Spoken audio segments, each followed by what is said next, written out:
Right, again, we're back, me and Khalid, right? We've had our cup of tea and we are going to talk about the moon. And the moon in the fire signs and the air signs, as we did with the sun. But, you know, now we're talking about the receptive moon. Yes. So we are talking about intuition. We're talking about our sort of like gut feelings, it's more emotional, it's much more internalized. It's a much more feminine kind of energy. So I'm going to let you start again, because you do have the ultimate moon. You have the moon in Cancer, which the moon rules Cancer. So this, I mean, what does it feel like having a Cancer moon? Okay, very good question. Okay, so I guess maybe I'll start by talking about what the traditional interpretation of moon in Cancer is. So as you said, because the moon rules the sign of Cancer in traditional astrology, it's supposed to feel very much at home there, which means that it expresses its ideal energies in the smoothest, least stressful way. So the moon among the planets has been assigned the nurturing, quote unquote, motherly role, right? But it doesn't have to be a mother literally, but a nurturing role that is that would, you would expect to find in any person who is very sensitive to her or his surroundings and to the needs of others and the psychological states of others, and kind of maybe by psychological default kind of oriented in the direction of the feelings and energies coming from other people. So what they say about the sign of Cancer in general, I would say it probably applies at a deeper, more intense level if your moon is in Cancer. And what they say about the sign of Cancer in general is that it can be receptive up to the point of its own, detriment. I think it's ironic I'm saying detriment because we're really having the moon in domicile here in home in astrological terms. This is the background that can help us understand why among astrologers and commentators on astrology, Cancer has the reputation of being so moody and unpredictable and tending to withdraw a lot. I mean, the background psychological explanation is that a typical Cancerian, by their nature, they remain open, very open and receptive to other people's energies. And very often, unfortunately, we do live in a kind of confrontational, conflict-filled world. Very often, these energies are going to be aggressive and hostile and negative, So with time, they take a toll on the Cancer and they retreat, okay? And that retreat is often to a place that they've identified as a shelter, a place of refuge, because they've established a familiarity with it over the years, okay? And I think all of these traits get kind of maybe engraved more deeply in your personality if your moon is in Cancer, because when a moon is in a particular sign in your birth chart, that the energies and characteristics of that sign, they operate on a more instinctual level that's a little bit below the threshold of daily consciousness, daily awareness. So speaking for myself, yeah, I would say that I very often am receptive to other people's energies, and often to my detriment. And I do need quite a lot of time off just to myself, to retreat to my own kind of personal space. But when I do that and get recharged, whenever I'm with people, I don't know how to be with them except in a kind of in an attentive capacity. I sort of feel like it's my duty to kind of not my duty, I should say, but it's my habit, right? It's my habit to really pay attention to what people are saying, and there's always this kind of background, let's say, hmm, what should I compare it to? Let's say an antenna that's receiving, right? That's receiving emotional signals from other people. So if there's a very positive, a very humorous person in the room, I'm very likely to kind of pick up on that and just laugh.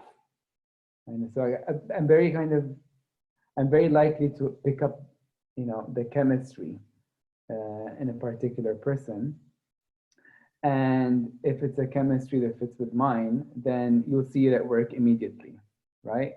If it's a good chemistry, you'll see me in a very good mood and bubbly and laughing. And if it's a bad chemistry, then it's very difficult for me to handle. Really, I can't stick around with it for very long. Do you feel there's a clash between your Leo sun and your Cancer moon? Absolutely. There is a clash, and in an odd way, there is also an overlap. So the clash lies between Leo's tendency or inclination to assert its own presence, its own energy against the energies and presences of people surrounding Leo. And Cancer's inclination is to receive the energies of other people and try to, orient itself to respond to those energies in the most peaceful, harmonious way, right? Right, yeah. Often in a nurturing way, right? Which often leads to Cancer kind of like if there's a confrontation, it can happen that the Cancer will kind of question him or herself and think, oh, is it my fault? Did I do something wrong? So there definitely can be a clash, and I do feel it in myself, a clash between. Do you feel because you just happen to have a sun that rules your birth, you're born with the sun ruling Leo and you're born with the moon ruling Cancer, do you actually feel either one of them is more dominant in your chart, or is it sometimes one and sometimes the other, sort of equally? You know what I mean? At the end of the day, do you feel more one or the other in general? Very interesting question. I feel like I can appreciate the Cancerian qualities in me, but I do feel that they have stood in the way of me realizing the Leo. So I like both aspects, but my chart is a bit complicated. I think it's also because I have Capricorn rising being squared by Saturn, the natural ruler of Capricorn. That makes me more, let's say, by nature, even more deferential towards people than I think it is healthy to be, honestly. So all these factors combined, I do feel like the Sun and Leo part gets stifled. However, when boundaries do get crossed, the Leo definitely comes out and people feel it. And I can't even control it in me. It comes out and, it just, right. Interesting. Yeah. And both of these signs, they're not very diplomatic in the sense of being able to handle adversarial energy well. The first impulse of Leo is to kind of, maybe tolerate it until they don't feel like tolerating it anymore. And with the Cancer, the impulse will be to withdraw and avoid confrontation. So yeah, it's interesting. It's an interesting clash. Yeah. Well, my moon. So I'm done with my kind of rulers. That was my sun in Aquarius. That was it. But my moon is in Gemini. And I am always banging on about, oh, my Gemini moon is playing up today.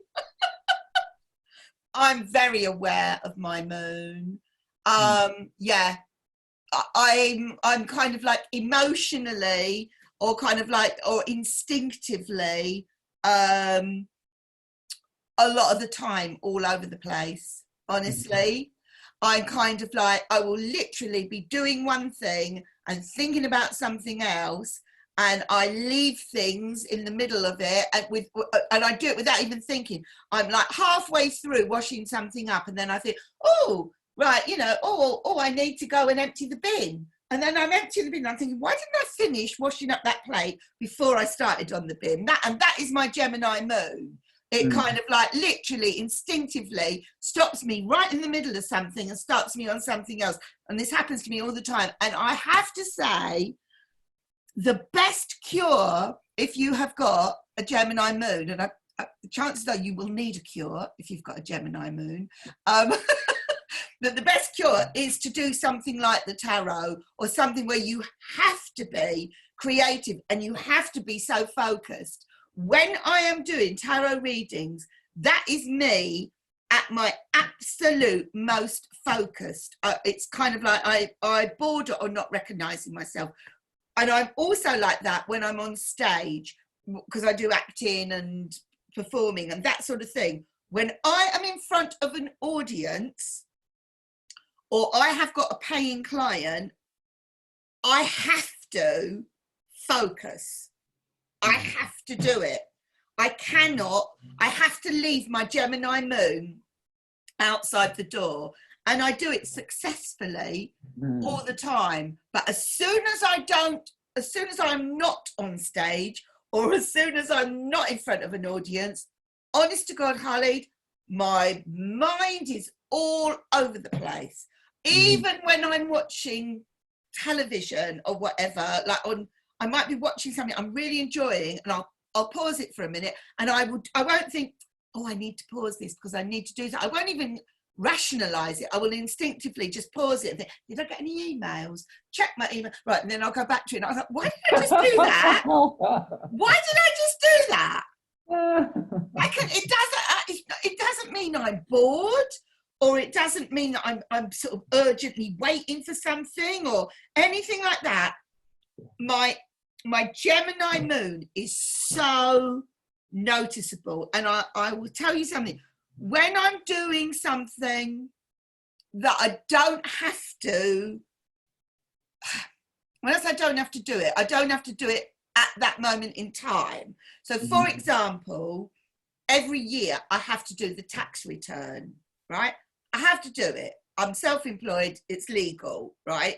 And I'm quite an intelligent person. I know how to do a tax return, you know. I mean, it's not like I'm absolutely out of my depth with it. I've done it enough years to do it.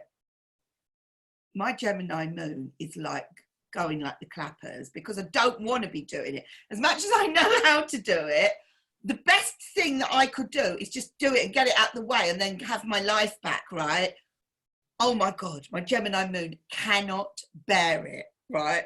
It absolutely cannot bear it. It is pulling me away all over the place. And every time I come down, and it's like, but today I'm going to do an hour on the tax return. I'm going to get an hour of it, and I'm not going to let anything disturb me. Yeah. 5 minutes. Oh, I've got to go and get a cup of tea, right? So, and it's like, the only thing I can try and do is be the Queen of Swords. And she's like very direct, very focused. And I have to tell myself, I need to be like that tarot card, the Queen of Swords. If there is any chance whatsoever of getting this tax return done, I have to force myself. I would say, even more than my sun in Aquarius, my Gemini moon is like a chronic condition. Interesting. Honestly. What do you appreciate most about it? What do I appreciate most about it? Well, it does in a way combat the fact that I can be quite opinionated on the on the Aquarius, because that's fixed air. And I think it's the Gemini moon that sometimes steps in and and opens my mind to other possibilities. I think the Gemini moon does bring me friends, because it allows me to be sort of chatty, right? So yeah, I think the Gemini moon makes me sort of like friendly.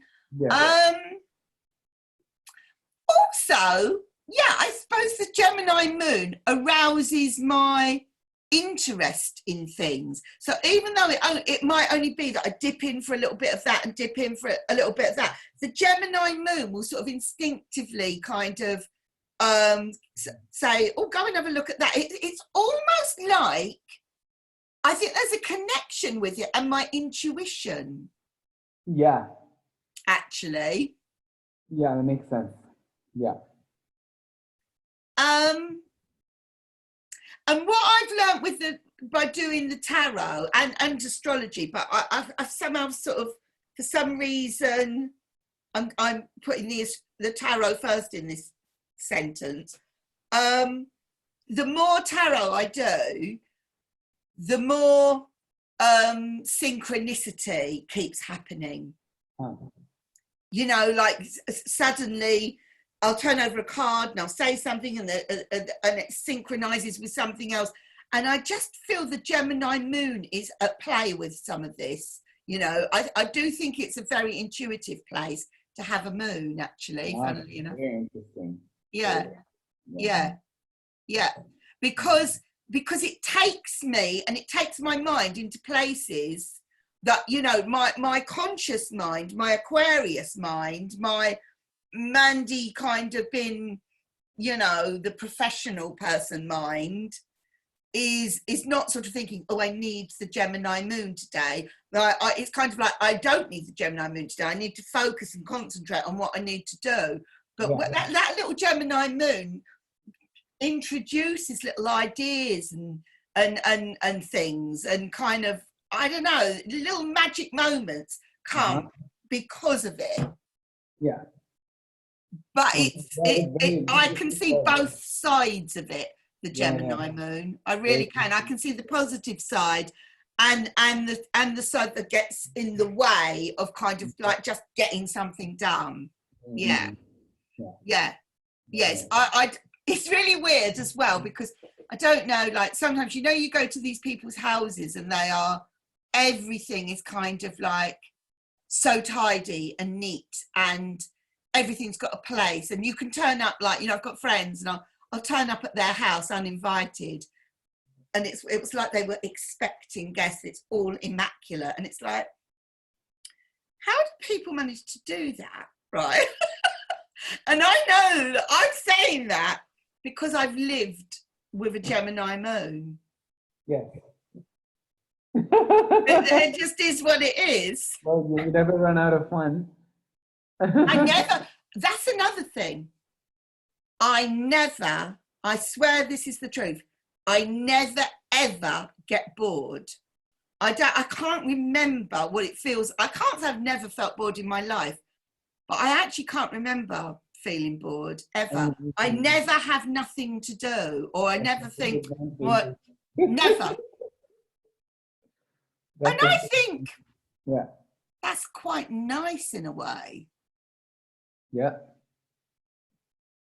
So that's my personal take on the very mutable Gemini moon. And if anyone else has got a Gemini moon, come and say hello. I might cut you off halfway through the sentence, but I will certainly say hello. It's a very, very kind of specific way of being with the Gemini moon. Anyway, back to you. So you've talked about your moon in Cancer. So what about the moon? Actually, I don't know why because we were meant to talk about the moon in the fire signs. I don't know why you talked about that. Moon, because the moon rules Cancer, then figuring I out. know. We were supposed to be talking about the moon in the fire signs. Right, but you opened up with that because That was my Gemini moon, you see. perfect live demonstration. There you go. Wait a minute. The moon in the fire signs and the moon in the air signs. So I kick off the whole discussion with the moon in Cancer. Yeah. Jesus. Okay. Oh, But can you briefly then? Yeah, first of all, a disclaimer, which is that, because now most people who know, who have been exposed to astrology are really just exposed mostly to sun sign astrology that just focuses on what your sun sign is. Most people do not know.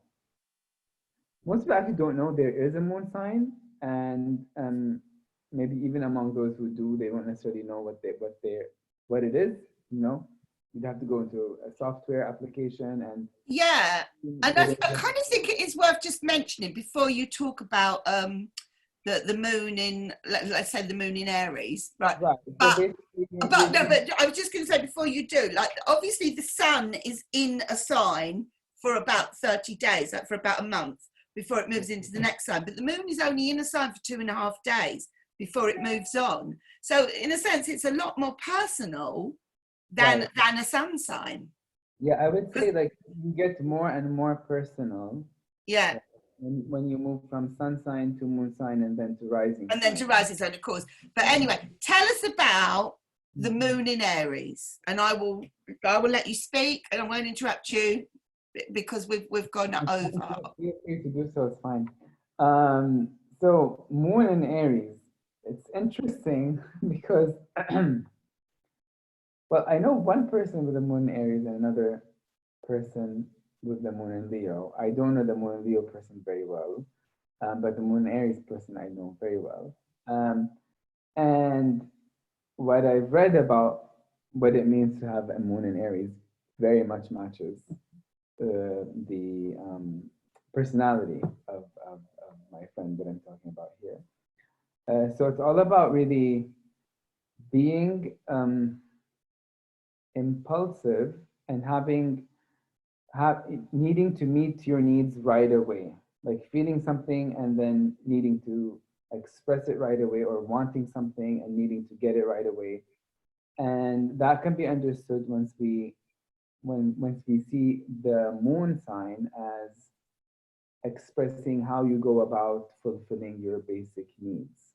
So the moon sign will tell you something about what you habitually need, what you need to kind of feel fulfilled and secure and safe, and how you go about getting it also, So with moon in Aries, you can expect people who are very fiery by temperament, and they might just react very loudly on the spot without knowing where that's coming from, really. Okay, yeah. And they might end up being actually pretty kind of controlling and yeah, maybe a bit over assertive, in the sense of that they might end up kind of like drowning out the voices of others, but it won't be something conscious, it'll just be something kind of. So almost like a sort of an automatic reaction. Automatic reaction, Yeah. But with that, you would get the same, the same positive qualities of Aries, which is being protective towards people they love, which is being daring and courageous, and not afraid to speak the truth when the truth needs to be spoken,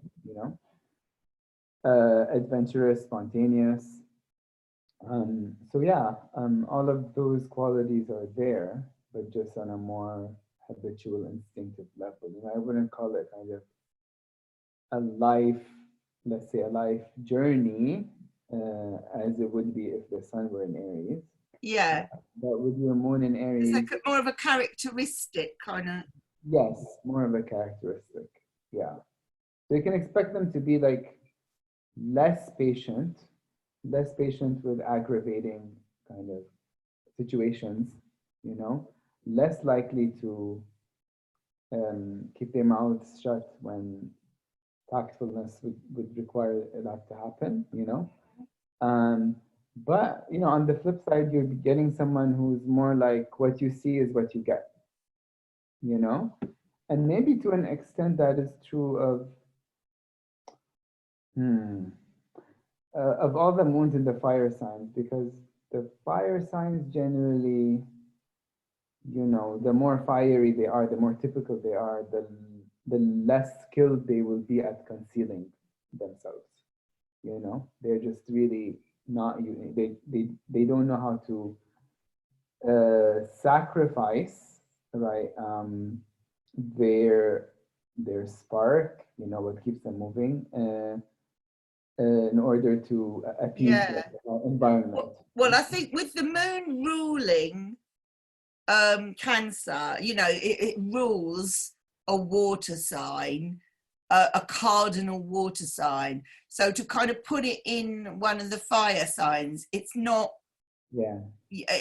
exactly the most kind of comfortable thing for the fire signs, is it? Because the fire signs don't want the fires to be dampened or put out in any way, do they? No, they don't. No. Yeah, thinking about it. Yeah. Okay, so I will now talk about the moon in Libra. Mm-hmm. And I definitely kind of like feel the moon in Libra. My gut instinct here is it's kind of all the kind of like the Venus part of Libra. I feel it's going to kind of tap into. It's like that. But I do think it would be that instinct to be fair, to be harmonious, to keep the peace. It would just be kind of a natural sort of desire to do that. And I kind of also think that it will just be that natural desire to make everything lovely. Do you know what I mean? To just kind of like look beautiful. I just feel, I definitely kind of feel it buys into all that elegance of the Libra sign. Yeah. I kind of feel the moon in Libra is quite sort of tasteful, and I don't know, I think it's quite a nice combination, the moon in Libra, to be quite honest, thinking about it. I mean, I have got absolutely no idea who has got a Libra moon. I can't actually sit here and say, here is an example of a Libra moon. But I don't feel that the moon in Libra would be anything like the chaos that I have with the moon being in Gemini. Yeah, I understand. To me, it's just got something much more kind of smooth and classy and charming about it than the Gemini moon. Yeah. It just kind of has that vibe for me. I can see moon and Libra kind of being like instinctively leaning towards harmony, but not at the expense of one's own comfort zone. Not as much as let's say moon and Cancer, for example, you know? I think a moon and Libra person would find like genuine satisfaction in balancing his or her own needs with the needs of others. You know? Yes, definitely. Definitely so. Yeah, I would agree. Yeah. Yes, it's not so self-centered. I mean, whether the moon in Libra also wants to kind of, maybe on the downside, I don't know, please other people. Maybe the moon in Libra is a little bit codependent, you know, looking for the sort of the downside of it, without even realizing that they are. You know, they just instinctively kind of like, possibly. Yeah. It does.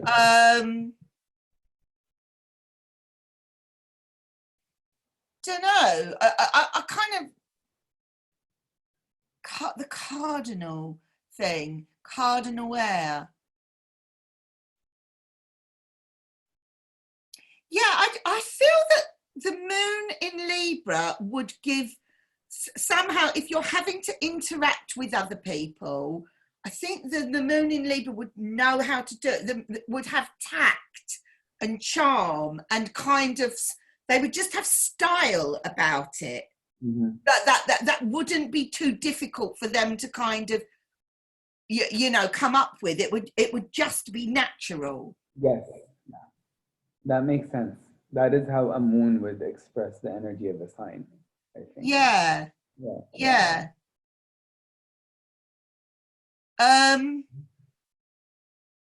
Yes, the downside of it has got to be the kind of, almost like the dependency of kind of like being in a partnership or doing something for somebody else rather than being independent. Yeah. That could be where they get tripped up. Right. I don't know, like, you know, because I don't think you can say anything is all good or all bad. Right. You know, I'm trying to sort of look at both sides of it, but but my general kind of, I could be wrong, my general instinct though is that this is quite a nice combination, the moon in Libra. That's just my intuition saying that. That's not necessarily anything other than just my feeling about it, and I could be completely wrong. So very interesting if anybody kind of like watches this and thinks, my God, she's got that completely wrong. Like, I've got a moon in Libra and oh, blah, blah, blah. So whatever, yeah, but yeah, no, it just feels like it's quite graceful and charming and generally kind of communicates well. But just, I would just feel the person with the moon in Libra would have a quite a high successful level of communication with others, I would think. Yeah, makes sense. What about moon in Leo then? Moon in Leo. That's a, I mean, just from the sound of it, you could sort of predict why that might be an awkward kind of placement, or maybe a bit odd. You know, the moon being the ruler of Cancer and the sun being the ruler of Leo. So it's like one luminary having to express itself in the home of another. And with all the associations that we have that connect the sun with the yang energy and the moon with the yin energy. But I mean, it's hard for me to imagine myself as having my moon in Leo, because I'm much more conscious of what Leo energy is because my sun is in Leo. But if I imagine if I had my moon in Leo, I would be kind of craving and expecting to be liked. Yeah, I'd be craving and expecting to be liked and appreciated. And I would want to give generously of myself. And I would be pretty confused when that doesn't happen, and then I feel frustrated, right? Because it's not a part of my personality that's really integrated into my mind, right? It would just be kind of a way that I'm wired to act with people, you know? So yeah, it's always tricky. I mean, again, as I said, I feel like it's always tricky to have a moon in a fire sign, because I think the moon works better when it's in a more receptive element, and in a more flexible modality also, right? We need to also take account of the fact that Leo is fixed energy. So if deep within yourself, you always have this need, right, that you don't project necessarily outwards, right? It doesn't necessarily come out very visibly, right, in your demeanor, right? But it's there. If you expect to be kind of really liked, really popular and appreciated, right? And then that doesn't happen, you might feel demoralized pretty easily, you know. So the trick, I think, if you have your moon in Leo, is to really understand those needs, those Leo needs, and know how to express them, right? So that people treat you in the way that you feel like you need to be treated, right? Yeah, and Leos in general, they don't take relationships lightly, whether they're friends or with or romantic partners. I think, you know, it's just that in order to get the best out of them, they need to feel that there's a kind of there is a genuine, like there is a high level of interest from the other party, you know. But if that is forthcoming, then I don't see them kind of holding back or, you know, being possessive over their gifts, you know. And Leos are known for actually having this naivety about them. Yeah. And the naivety is in assuming that other people understand things the way they do and have the same ethics that they do, right? And I mean, this is an issue that I face all the time, and no matter how many times I remind myself, don't assume that other people think the way you do, or Yeah. have the same value system. Do not. It just happens, and this is with my sun in Leo, so I can't even imagine. Like, I think it would be worse if I with my moon was in Leo. You know, it would just be like, Oh my God! Imagine, yeah, if you had both in Leo. What if you had both? yeah. Oh my God, that would be really tough, wouldn't it? That would be really. Would it? I think so. I think it would be tough. Would that be? But on the plus side, you know, I think Moon and Leo gives you a lot of strength also, but a type of strength that you wouldn't have to work so much for as you would. Yeah, I mean, Leo is quite a bold sort of sign. Leo has confidence, and if your kind of gut instinct is to kind of sort of say to you, "Go on, you can do this," that's nice, isn't it? It is. Definitely. That is nice. Yeah. That might stop you from holding back. You know what I mean? If you had a moon that was more of a cautious moon. Yes. Like, for example, like you could say, my Gemini moon is a bit like the yappy dog, like don't do it, don't do it, don't do it, which would be very difficult if I had a Leo sun. Okay, moon and Capricorn. Yeah. Interesting. Well, my final moon chat is in Aquarius. So what would it be like to have the moon in Aquarius? So let me just think about this.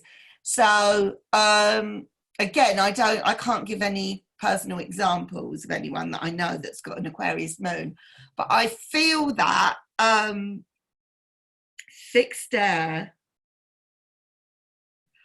I kind of actually feel that if someone's moon is in Aquarius, they are going to be even more opinionated than someone who's got the sun in Aquarius, because I just think their gut instinct is, I'm right, I know I'm right, you know, there is, and that's all there is to it, right? I kind of think it would be an extremely opinionated person with a moon in Aquarius. I also feel that this person would also be extremely confident, like instinctually, about their kind of progressiveness, their discoveries, like maybe, you know, if it's scientific kind of inventions or whatever, that sort of thing. An Aquarius moon would really, really help you there. I also think an Aquarius moon would be good for somebody kind of like a detective.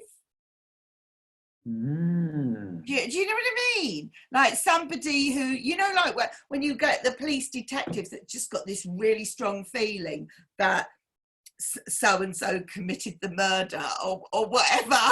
You know, I kind of think that Aquarius moon, even if everybody else disagreed with them, it's kind of like, you know, if they know that's kind of, you know, if they absolutely know it, they'll go with that gut feeling. I also kind of like believe they would, I feel an Aquarius moon would be able to sniff out liars and things. Do you know what I mean? Yeah. Yeah, that's a very, very, very nice, very nice talent to have. Yeah. I mean, yes, it would be actually, because, you know, like you meet these people and you just think, are they for real? I feel the Aquarius moon would kind of like absolutely know when to not bother, when to not bother and when to kind of bother. I feel the Aquarius moon would give you clarity, great clarity. Yeah, that makes sense. Yeah, I think that would kind of maybe sort of sum up my instinct on this. And I don't feel the Aquarius moon, because I think Aquarius is quite kind and humane, and, you know, they're into sort of humanity and all of that sort of stuff. But I feel that an Aquarius moon would protect you from your kindness, if you like, turning you into a doormat. Yes, very nicely put. Yeah. I think an Aquarius moon would be quite a cool place to have a moon, actually, yeah. if I dare say. Well, I do look forward to yeah. I just feel the moon. All I know is I really, really feel my Gemini moon. There's nobody will persuade me that I am like imagining it. Right, I am living with this thing, and I feel if I'm feeling my Gemini moon, then I kind of feel everybody is probably equally feeling their moons. Does that make sense? Like big time, because we are living with them. We are living with our moons as with that 24/7, and that moon in the sky is constantly changing every 2.5 days. It's going into the different signs. It's very close to us, the moon. And whatever sign it is in, the moon is a trigger. And in certain signs, the moon is going to kind of be more compatible with your moon, or, you know, whatever. And there's going to be other signs where it's more difficult and more of a conflict, either with your moon or your rising sign or whatever. And I just feel your moon, you can have days where your moon is absolutely kind of your best friend, and you can have other days where your moon is playing up. And I just feel the more we get to know our moons, and the more we kind of maybe tune those moons in with the moon, I just think we're going to have like just a better understanding of ourselves, and we're going to be able to pick and choose. Like, you know, like for example, you might say, oh my God, I've got this really difficult phone call to make, or I've got this really, really difficult email I've got to send someone or whatever. And you could just say, do you know what? I'm going to leave it till Thursday when the moon moves into such I know I'll handle it better or whatever. And that will be personal to all of us. And that's what's so wonderful about the moon. You don't get that with the sun, but you have that with the moon. Yeah, I think it's amazing. It is. So last but not least, tell us about the moon in Sagittarius. We talked in the last video about how hating restrictions is a typical Sagittarian trait, and I can only imagine that if that is an instinct at the level of instinct, you know, then God help anyone who has the moon in Sagittarius and is forced to kind of be physically confined, or even confined ideologically, or you know, living in a traditional family. Do you think a moon in Sagittarius that is afflicted is like the Eight of Swords? That makes total sense to me. Yes, absolutely. I think the similarity between Aquarius and Sagittarius in terms of freedom, right? For Sagittarius, it's like it's freedom of movement and freedom of thought in the service of expanding the self, the sense of self. Whereas with Aquarius, I feel like it's more freedom of movement, freedom of thought in the service of expanding, enhancing, and perfecting a certain, a perception and understanding of the world, a kind of an understanding that enables the Aquarian to really feel like an individual kind of standing apart from the world in a way that enables him or her to really understand it better than the rest, right? There's a very an intellectual kind of,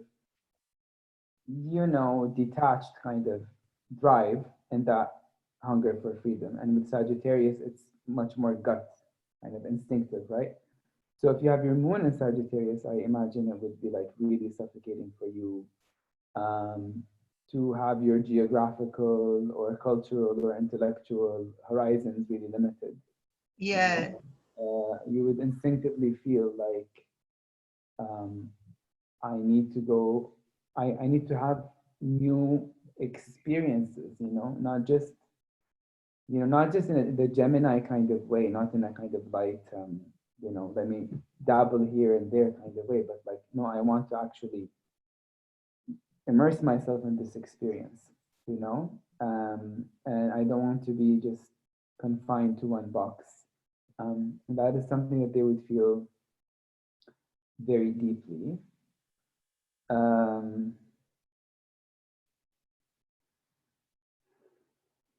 I also feel like they would have this instinctive sense of justice, fairness, that Sagittarians are known for,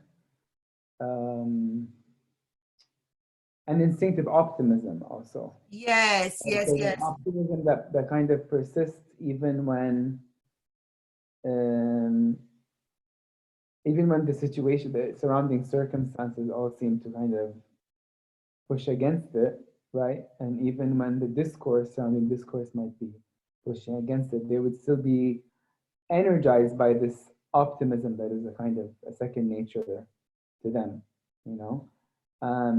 so they wouldn't have to kind of work through their heads to maintain that kind of adventurousness and freedom-loving spirit. It would just come naturally to them. The challenge they would face is in well, I mean, it depends also whether their sun sign is compatible with their moon sign as well. Kind of adjusting their conscious mind to their instinctive needs, right? For freedom, for more knowledge, for a broader range of experiences. And also adjusting their environmental circumstances so they can satisfy their hunger for, self-expanding experiences. Yeah. Mm. So, wow. Wow. there you have it. That is our take on the moon in all of the fire and all of the air signs and Cancer. And Cancer. bonus moon. So if anyone sort of like catches this video and has any sort of comments or any sort of personal experiences of any of these, and let us know, and we'll have to sort of meet up again, Khalid, to do the earth and the water signs for the sun and the moon. So perhaps we'll do that next week or something. So that'd be great. Thanks a lot, and see you soon. Bye. Bye. Bye.